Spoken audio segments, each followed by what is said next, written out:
Well, I'm Brittany, originally from Chicago area. I've been in here in Dallas since about 2018, and um, let's see, I was a student athlete as well. Don't know if you all know that. Nice. But yeah, I ran track at Indiana University. I'm a Hoosier. Okay. Okay, to I my love it. horn. And yeah, ever since then, I've been here in Dallas, and I've been in a few other industries, and I have been full force here in Dallas in real estate. So, Nice. Thanks, Brittany. Chantelle. Yep. So I went to Eastern Illinois with you and played basketball after college, played professional basketball in Europe for 7 years, got a silver medal at the Commonwealth Games with Team England. Period. Yeah. After basketball, during the pandemic is actually when I switched my career over to real estate. They shut the world down in March of 2020. Came back home to Lexington, Kentucky, and really just started my real estate journey from there. Had a really successful run in Kentucky. Recently got married to my husband. Thank you. Thank you. Congratulations. And he was living in Houston. So after we got married, I relocated to Houston. And then my husband pivoted into building homes. And his brother had been building homes in Dallas for about the past 5 years. So we relocated here. I got my Texas license. And then I joined the Vibe brokerage in November. So Nice. that's just how I got here. Nice. I love it. Brittany, did you say what brokerage you're with? no, I did not. Okay. Okay. Did not. I No kept it short. problem. No problem. No problem. We But get I'm with it. Heart of Texas Realty. It's a small brokerage boutique style, and I've been with them for about 6 months now. But I've been in real estate for it's been 4 years in March. Nice. So yeah. I love it. Okay, so we're going to jump right into real estate and we're going to look at some of the things that drew you into this career. I know Chantelle was talking about it kind of came like her husband in the field already, but was it something that was always on your radar? So when I grew up, my father owned investment properties that were just rentals that were kind of helping generate some wealth for our family. So he started a women's sober living home out of one of the fourplexes that he had. So I was really a pivotal part in helping him get that women's sober living home started. So I knew that I wanted to own my own real estate so that I could do the same type of housing. So that was kind of like my first thing. And I was like, I might as well get my real estate license because I know I'm going to be investing in real estate just for myself. And Mhm.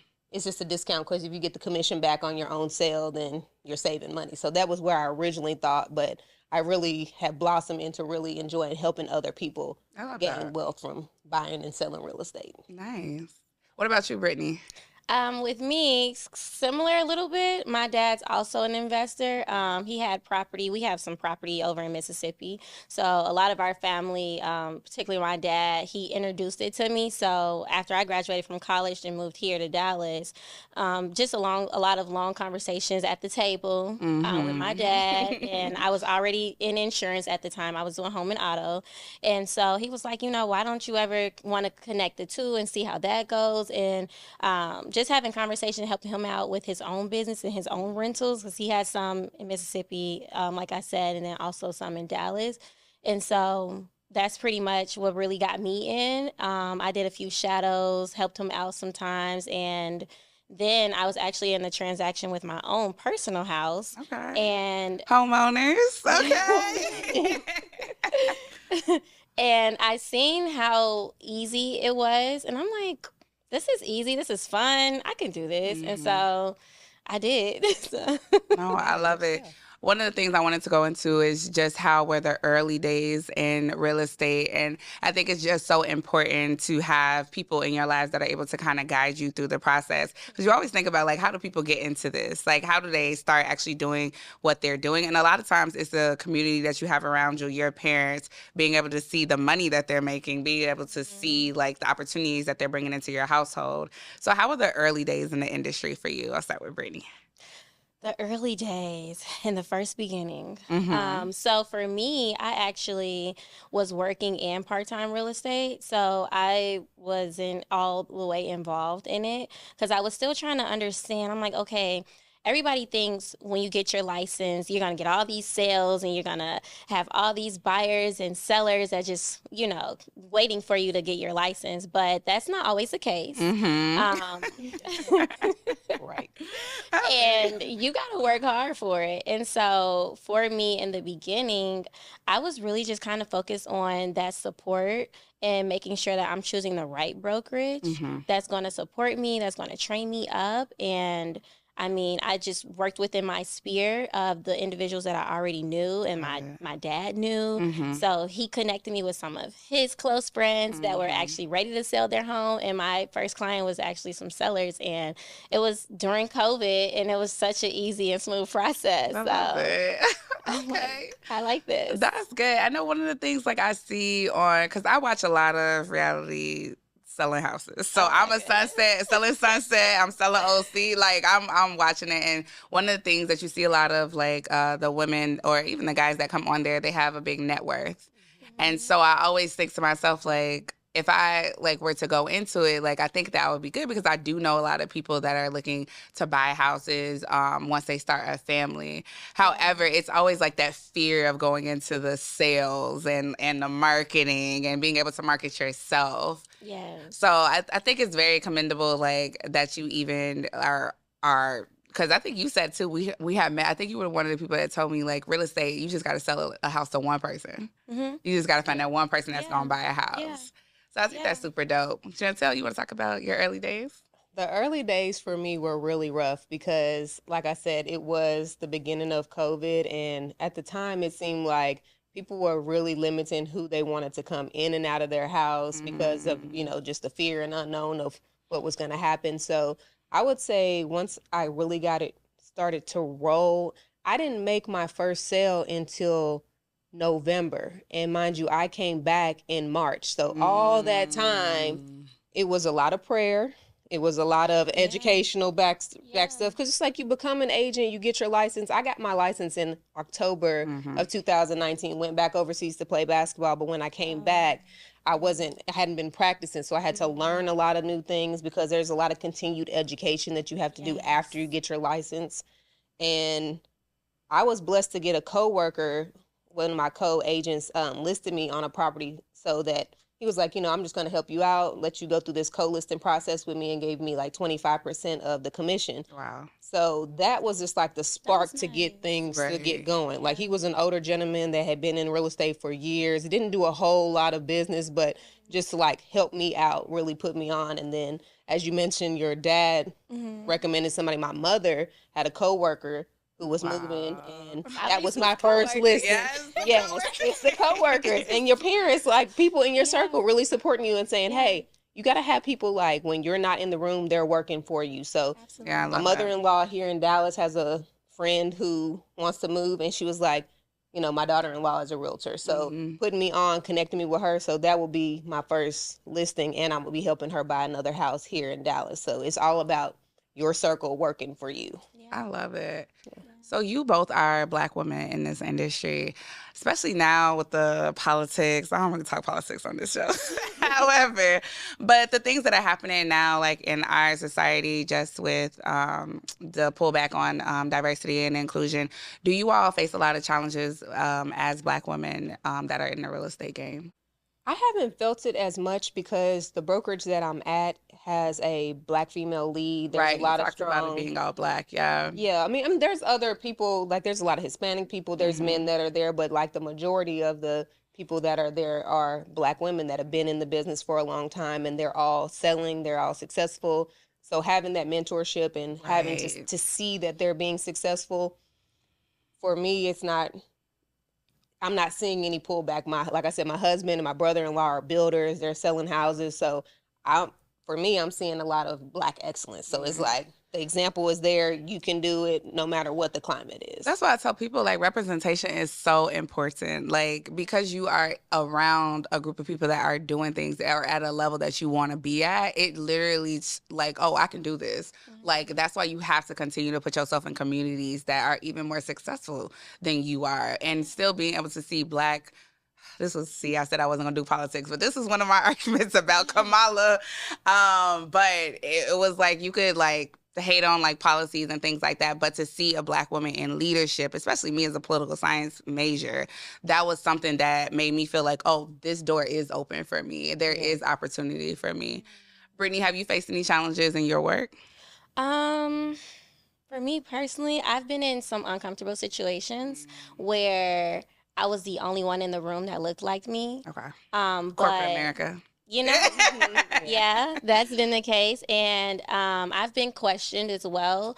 And I think the difference is I do feel that we have to work twice as hard to get the level of success because it's not always given. It's not given to us in certain, I guess, based. Like, I don't have a husband that's a builder yet, so I mean... Emphasis on yet. That's a blessing. Emphasis on yet. Emphasis on yet. Yes. It's coming. Amen. Right. But for me, doing it just as a single Black woman, I have had those challenges at times to where I was questioned, and that's why it's so important to make sure that you know and you understand the market because...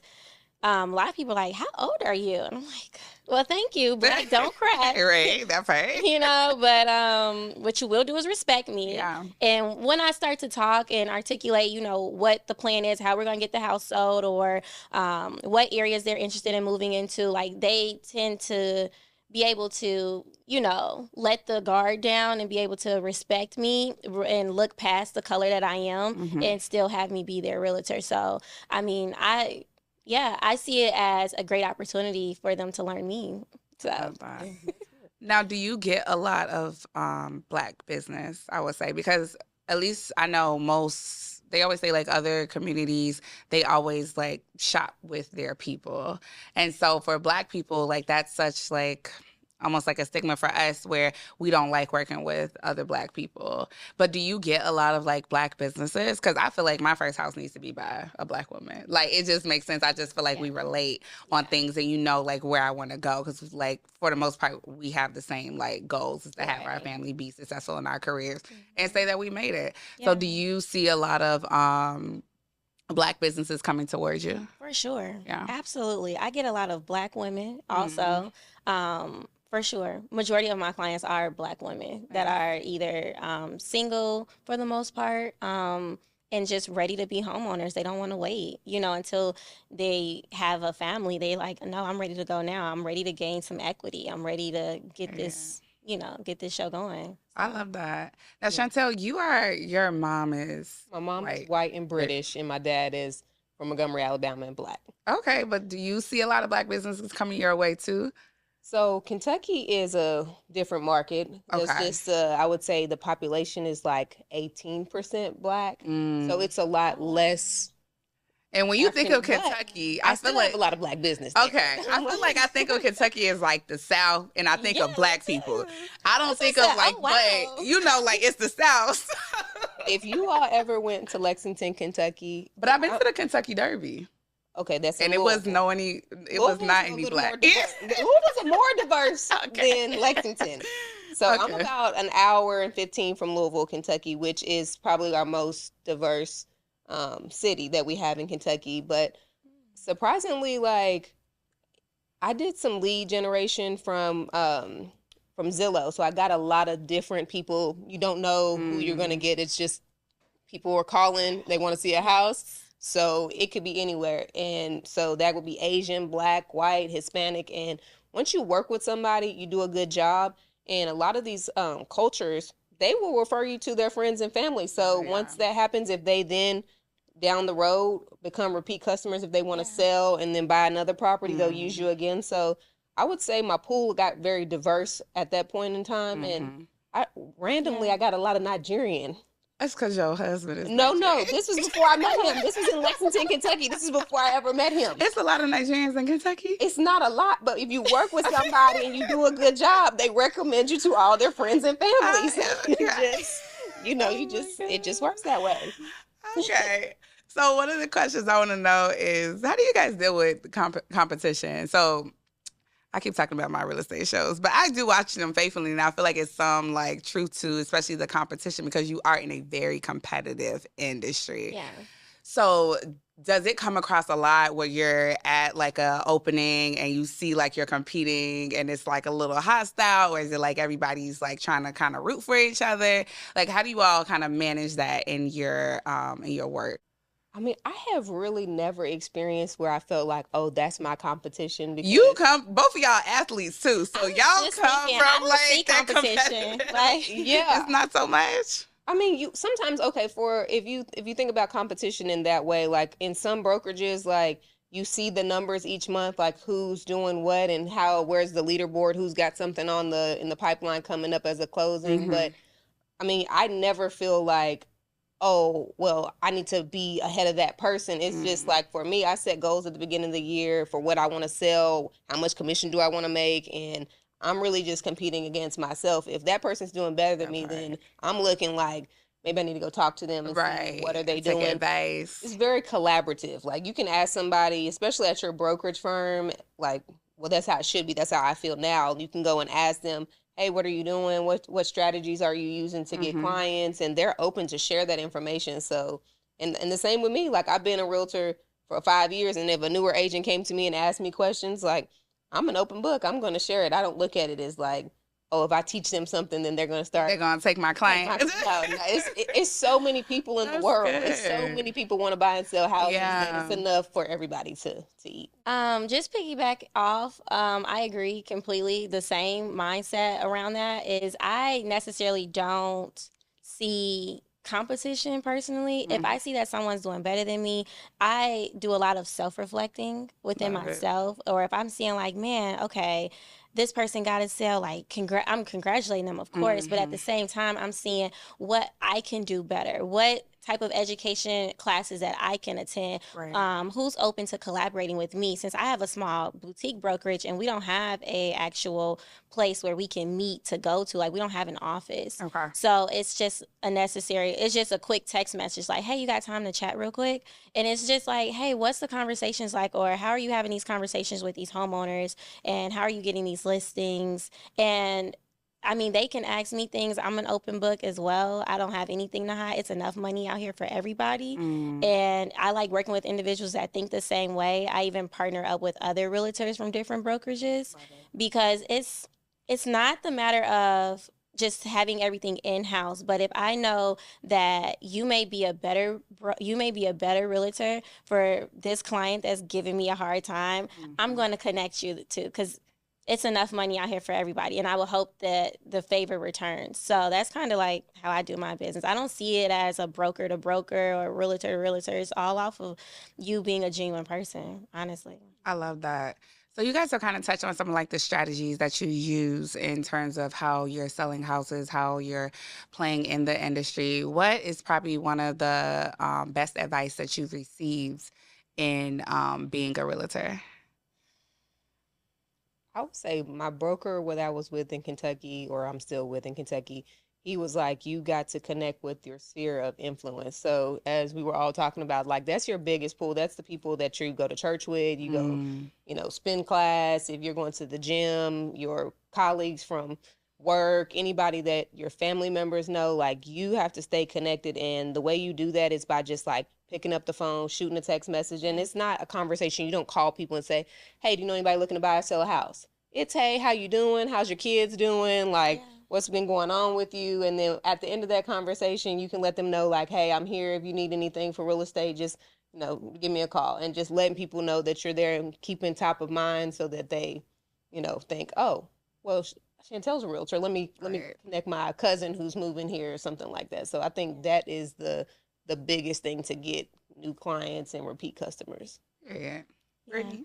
For me, the best advice I received was don't be a secret agent. Don't be that agent that you hear someone, you're at a bar or you're sitting down at a table and you hear someone at another table or somebody else are having conversations about real estate. Don't be that secret agent to withhold information. If you know, like, hey, you just got a house, let me tell you, make sure you file for your homestead exemption.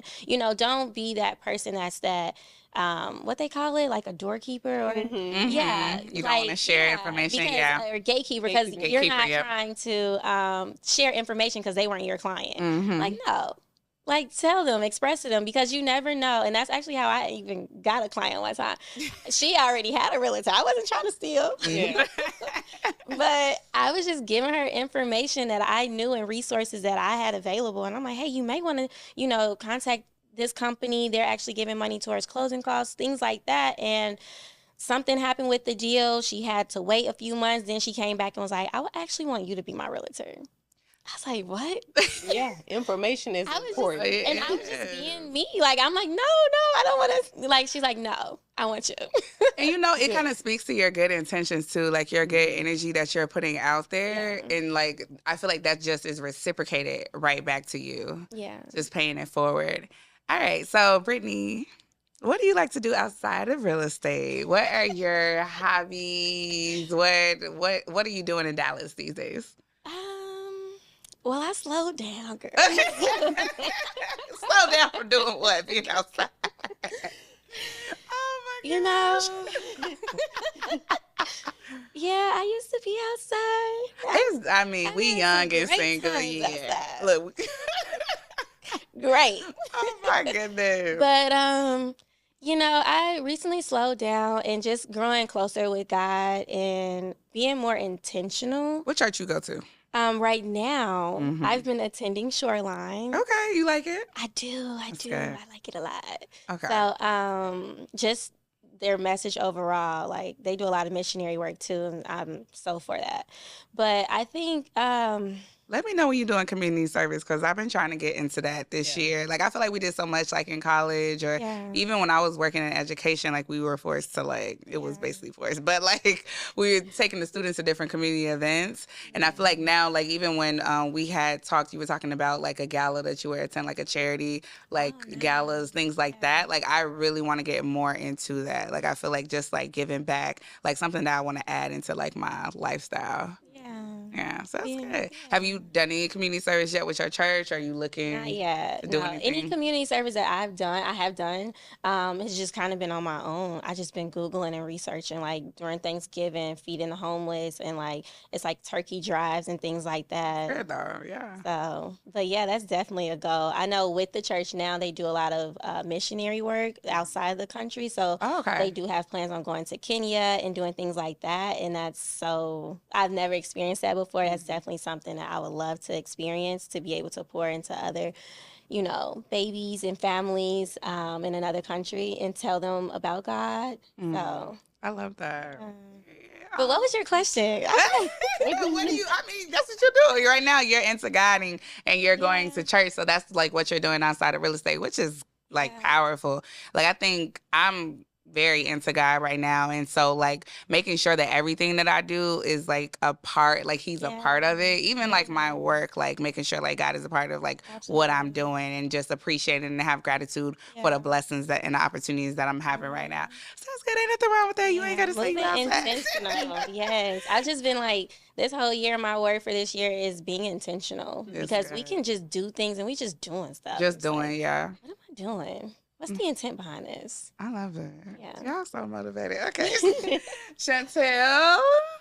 Well, I would have to say I have slowed down as well for other reasons, not by necessarily. Well, I guess it was by choice, because it was a choice. But, now starting a family and after getting married, I think my focus has been just to have a healthy pregnancy, and I'm continuing to go to the gym on a regular basis. I'm trying to eat healthy. Like, all of these things are like factors that I'm thinking about. It's not just me now. I'm trying to create a healthy environment for my child and just get established here. For me, I can't, if I'm going out to network. Like, I'm not necessarily just going out just to be outside. We had our time at Eastern, like we don't. Yeah, I mean, for me, it was way beyond Eastern. I'm talking about while I was in Houston. I was out. Houston was love it though. Yes. Are you still? Yes, it is. Yes, it is. Are you still? So, you talked about being you play overseas and you are traveling a lot. Do you still do a lot of traveling, or are you like looking forward to doing that? So the last time I traveled out the country was for my honeymoon last March, and where'd y'all go? We went to St. Martin and St. Lucia. Okay. That sounds Yes. tropical and Yes, lovely. it was interesting because it was my first time seeing an island split. It was like half Dutch and half French. So you go to one side, it's different than the other side. So it's an interesting blend of Did you cultures. appreciate the real estate? Because I've been to it's either Curacao or Aruba that are Dutch countries, and it looks like Europe on the island. Yeah. Is that the similar how it was? I mean, I didn't get to see as much of the real estate because like I was at my resort and then we would go to like different beaches and we would drive around. But like when I was going, like some parts, I wouldn't say that the real estate was all beautiful because you know, on some of these islands, like You get the slums. yes, I'm it was. Caribbean, so it's fine. We can say. I was like, you You know, get the some slums. places you're like they need a lot of improvements. They need some like Yeah. renovations and stuff. But then you do see, of course, the beautiful coastal houses that are just like you know gorgeous. Look like they've been spent millions of dollars on these houses. So it's just you get a very distinct difference between the two. What is money and what is not. Do y'all ever like see a house and it's like, oh no, I need to sell? Like, that's the type of house I'm trying to sell. Like, I drive through Absolutely. Preston Hollows and I'm like, all the time. bro. What area right now in Dallas do you think is like your dream area to sell in?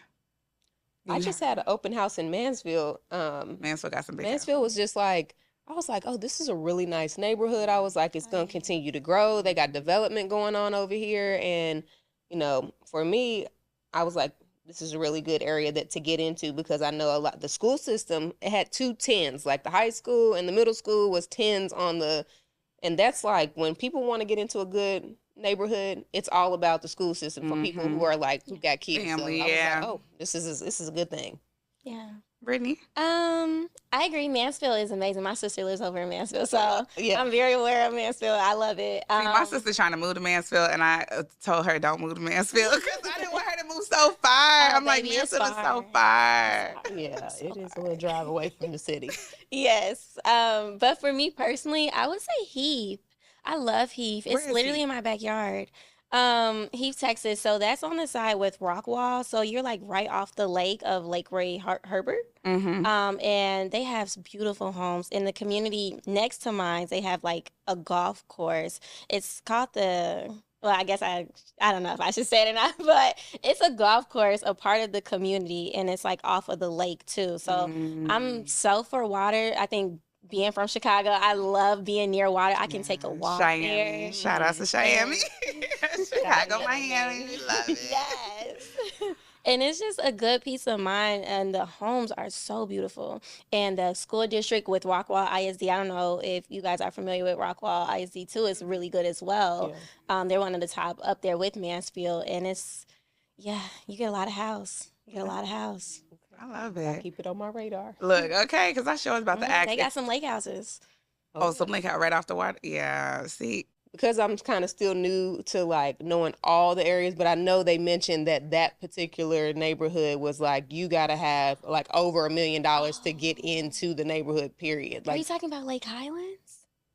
I'm sure I know it started with a P. I thought it was like Preston? It might be, listen, I drive through Preston Preston Hollows, Hollows? and I'm just like, are we in LA? Is it okay, maybe it is. Okay, It I was look like, LA. I know my team lead will be so disappointed in me No, after we you're had this fine. whole conversation about this particular neighborhood, and I'm like, I don't got the name right. But I think it's so interesting. I was in LA and we were going through like the hills. I don't know exactly what specific like area it was. We were talking about like the tour guide was telling us like you literally have to apply to be in this area, like, and they're looking at like who you are, not even necessarily like just your bank account. Like people are like on a wait list to get in the area. I was like, I have not believe even it. touched this tax bracket. Yeah. Like it is believe it. different. Yeah. How is it being around people who are like touching that amount of money where they're in these like $1 million, $1 billion neighborhoods? Inspiring. Love it. Inspiring. When That's I'm me. around individuals like that, I'm soaking everything up like a sponge. Like, Love it. what can I ask you? What can I learn? Like, Mhm. who do you know? I would say it's easier to transact with somebody who has money than somebody who doesn't because Absolutely. certain things are going to be more of a challenge for somebody who doesn't have money when it comes to buying a home. And those are challenges, of course, we're realtors. We're going to help you in any way we can. But if you're dealing with someone who's in a different tax bracket, the transaction, you're going to get a higher commission. The the things that they complain about are not going to be the same because they have the funds to be able to make any adjustments to the house that they might want. So certain little things are not going to bother them because they're like, oh, I can get somebody to come in here and change that or do this because they just have the funds to do it. So I love it. So Chantelle, I would say, what are you doing outside of real estate? But can I also mention that she is Miss Kentucky? Like, she is a pageant, not a pageant queen, but a pageant queen and a winner for Miss. Listen, okay, put some respect on her name. What year were you in the Miss Kentucky pageant? So 2022, 2023, and first runner-up Miss for America. Period. Like, come on, Black excellence. Like, we're not playing. We do not play. I love it. And so how do you balance, like, the things that you're doing outside? Because you're still accomplishing things. Like, the both of you still have your, like, life outside of real estate that you want to accomplish. How do you continue those dreams? Because even, like, starting a family and getting married. So I would say like the Miss Kentucky thing really did help boost my real estate career, especially while I was still selling houses in Kentucky. Yeah. I put it on my business card. I promoted it. So you didn't do pageants in school. So what sparked it?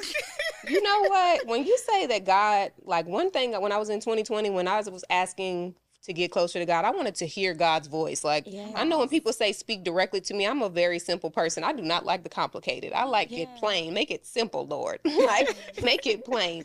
And I was driving back from Cincinnati and the word pageant just kept coming into my mind. And I'm like, pageant? Like, as she mentioned, basketball. Straight up. She was straight doing basketball. Like, the only time I saw her was, like, with the basketball girls, who was one of my, like, feds and then ACWC, and then, like, at the part, like, at the games. Like, that was it. Right. I was in the pageants. So I know she wasn't in the pageants. Right. Wasn't even on my radar at all. No Greek life, none of that. But it was just, I heard the word pageant. I'm like, what is this coming from? And as I mentioned before, the Sober Living Home for Women, I was doing the community outreach. So one way I was able to like incorporate this pageant was that was my platform, was to like advocate for these women who were needing resources and, you know, needing housing to overcome substance use disorder, which was like, women don't get as much as the men. There wasn't as many houses for them to go to. They got the children that they're the caretakers of. So it was like a work of passion. So that was my platform. I stood on that. And that was like in 2021. And I did not win. I got second runner up. And I'll tell this story real quick. As we talking about women in diversity, go ahead. When I looked at the stage, because they have 2 winners for the married division and they have 1 winner for the single woman. And the people who won the year before, they crowned the new winners. When I looked on the stage at the Miss Kentucky pageant, there were 6 blonde white women. And I said, well, I ain't got the right hair color to win this competition. So I was not going to do it again. I was like, you know, I had a lot of people come up to me after the pageant, you know, you did a really great job. We thought you might have should have won, but, you know, that's neither here nor there. But the year that went past, I was like, I'm not doing this again because I already knew I wasn't going to win in my mind. Wow. But my father was like, we did really well with our donations the year before. I want you to do it again. But because it's like a part of my job to be the community outreach director and kind of do this promotion, I was like, okay. I went there with no intentions of winning. I was just there for, you know, getting donations, making awareness doing what of you the gotta do. And when they called my name, I was in shock. Wow. I was like, wow. And it just like that was, and my second pageant went on for the Miss for America pageant and it went really, really well. And I was like, ain't nothing but God. What's your talent? We don't have to do a talent. Oh, so that's right. I don't know if it was. I was like, what would I have done? I'll shoot some basketball, read a poem, paint up. Girl, you better bring a hoop out. Look. Something. They do on stage question. You have a ball gown or some kind of like, you know, you have fitness, which is the swimsuit. But the biggest portion of the competition is the judges do a panel where they kind of sit around and you go around to each judge and you have to have a 5-minute conversation where they're kind of interviewing you for the job of Miss for America. And so that counts as 50% of your score. So you got to be able to like, you know, talk and things like, that really you already explain. know how to do that you were doing every day in your job. Yeah. Period. I love it. So Brittany, we're talking about family and things. Is that something in the picture for you? Are you dating? Girl. I'm not going to bash dating in Dallas today. Girl, dating in Dallas. That's definitely something that I want and desire and been praying for. It's just I also know with that I want to make sure that I have I want a true man of God Mhm. before anything, and I also want my man to be involved in real estate. That's what I was gonna Okay. ask. Do you Yeah. want somebody that's in the industry as So well? yeah, I'm writing some things down, praying about it. I am dating. Love I am in it. something exclusive. Okay. Yeah. And it's been really nice and healthy. Yeah, and he aligns. Everything is aligning, and it's just like, God, is this him? You just gotta let it be. Look. Are You you just for real this you time? guys just the same way Yeah. we be letting them opportunities when it comes to the pageant, when it just comes, like you just gotta be like, this is for me Just and I accept deserve it. this. Amen. Amen. Yes. So, What about you? oh, okay. I'm doing something. No, no. However, I'm open to dating. I said last year, like this is the year I want to be like committed relationship. I want to get like married this year, like at least like towards married.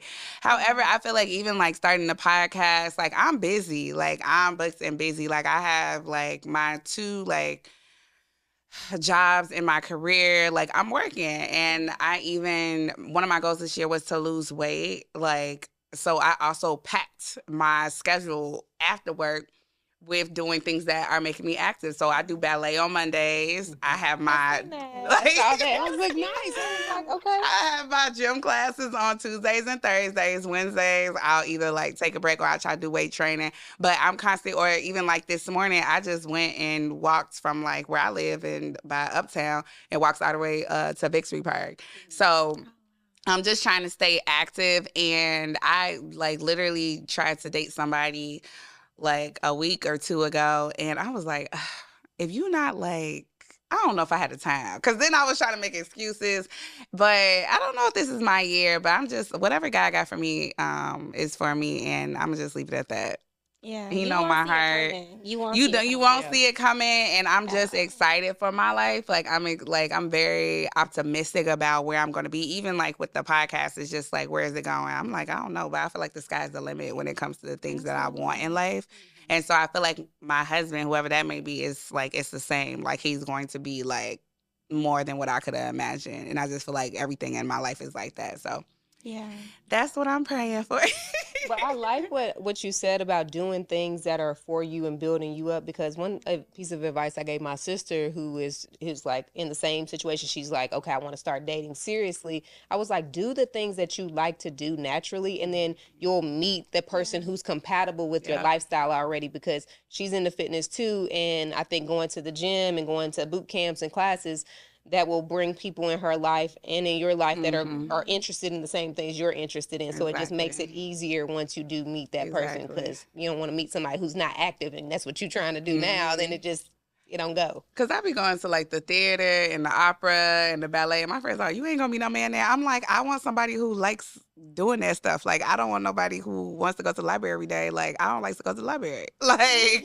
I want to continue to go to the places, and then like, yeah, like it'll be somebody who I'm compatible with. Yeah. I've noticed for me, it's when I found my person, my man. It was really Period. when I Can started you say that again? Cause you said what? Cause when you found your who? my man. Period.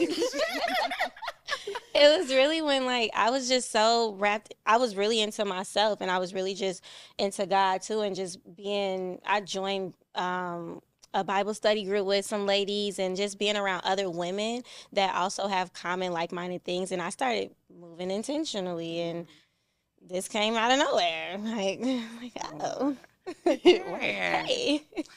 All right, so with good relationships and good real estate, there also comes more money.